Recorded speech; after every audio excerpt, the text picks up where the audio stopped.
I'm planning a live show of just me on stage, singing some songs and playing some instruments. Well, I'm calling it soul folk. You've got to come up with a name for things these days, and I'm known as a folk musician. I've played folk music more or less all my life. I've always loved soul music, and mixing soul aspects of soul music that I really love with folk music that works for me, that works as a kind of authentic thing.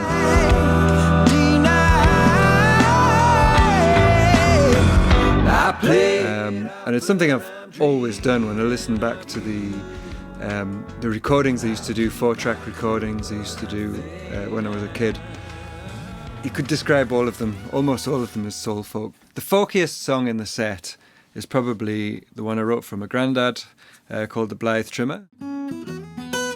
It's got that finger pick.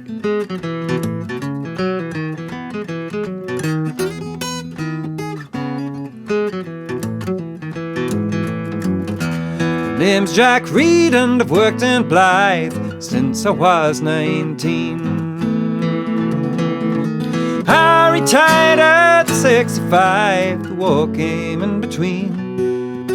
I started as a T-bar on the key, progressed to trimming, eventually where the coal was black, the river was green, and the sky was grey. So it's finger-picking, melodic story song. So that's one element of it. And then the most soul it goes is a song called Human. I've called it Human Nature. There's a few songs around called that, but it's just about human nature, and it's quite, I think, a bit Motowny, but played with dadgad acoustic guitar. So the bridge section is: so many ways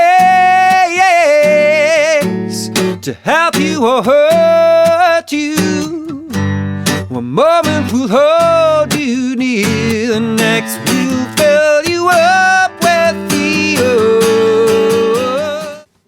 So that's quite different, but also the same, because it's just me singing and playing the guitar. So they're possibly the extremes. Then there's the fiddle.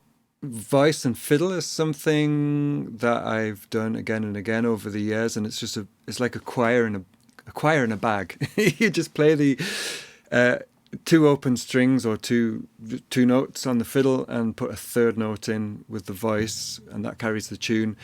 And that's something, if used every now and again in a performance, can really be something unusual and special and very moving for people. You're worth to me £10,000. You're all together, Bonnie. His hair is brown and so is thine. Your eyes are grey and so are mine. Now I don't have the opinion that a solo artist has to be low key. Mirrors, glint and glass. It lends itself to being low key. You can really bring it down to a really intimate moment with just one voice, or just a voice and an instrument, or just one instrument, whatever. And I really love that, and I love the challenge of trying to make that interesting. But of course, you can involve the audience, get people singing the chorus, which I just think's part of human nature for people just to sing together. You know, it's not something embarrassing or gimmicky. I think it's just part of what music is. So I'd certainly be using that and stomping feet, whatever. And that's all planned in to make it larger than life. You get back from the audience what you put out there. So I think, well, I know because I've done it a few times, that it works. I'm a multi-instrumentalist, but really, if I'm playing on my own, mostly it's going to be guitar and vocals, and there's so many ways you can do that. With strumming and to get a really pulsating rhythmic sound, or with finger picking you can get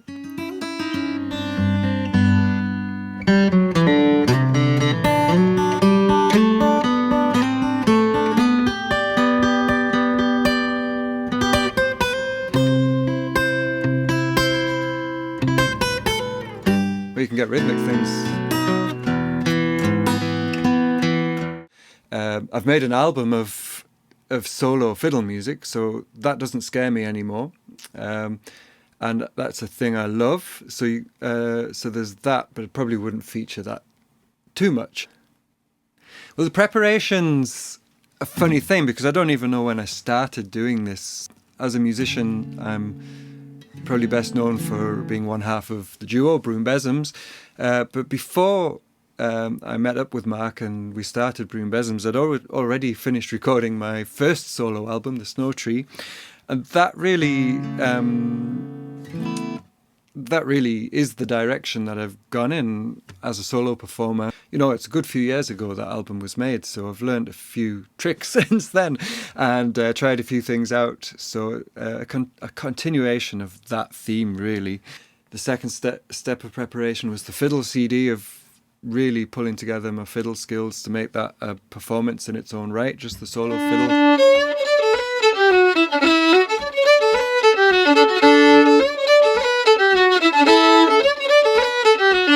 Since then, you know, I've written a few songs and recorded some stuff and never really performed it. And that's all part of the preparation. And now I've got some gigs in the diary.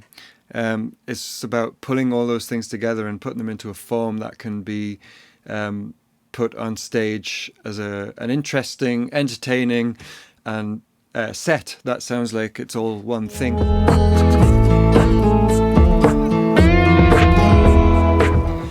Well, I made the Snow Tree album, so there'll be a few songs from that. There's a few songs I always go back to from that album. As the sun goes down at night and oh, my lady is so far away. And I'm writing new songs as well. And it's, you know, sometimes I'll write a song and it'll be obvious that that song's a Broom Besoms song.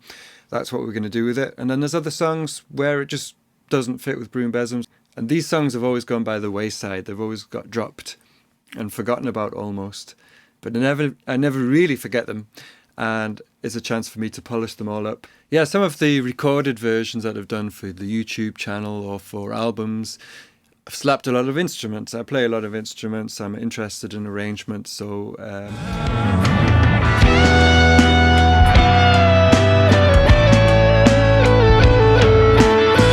And a recorded thing can sometimes be better if you orchestrate them, but sometimes there's something about the immediacy and intimacy of a live performance when it's just a voice, an instrument, and the audience. And all of the songs have been written to work like that. Folk songs, you can play a big arrangement and it sounds great, or you can just sing them with a voice and the word, and it's just the words, the melody, and the intrinsic rhythm, and they carry. 3 times he's kissed her cold corpsey lips, and he's fallen in her arms asleep.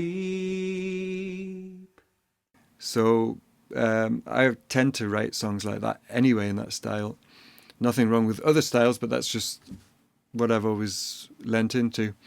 I think there's so much variety in the songs that I write, and then there's also the different ways I play guitar, different ways I sing, different instruments like the fiddle. I'm really not worried about variety. I'm even sort of a little bit worried that there's going to be too much variety, and I'm just trying to be conscious of not really confusing people and being too eclectic. So there's quite a lot to be getting on with.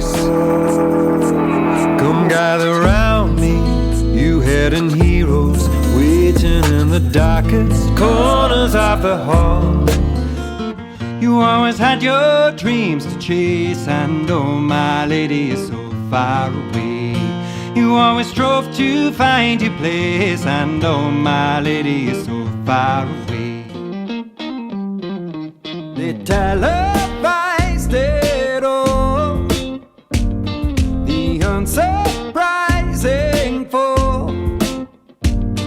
They put it in a frame, the revolution's name.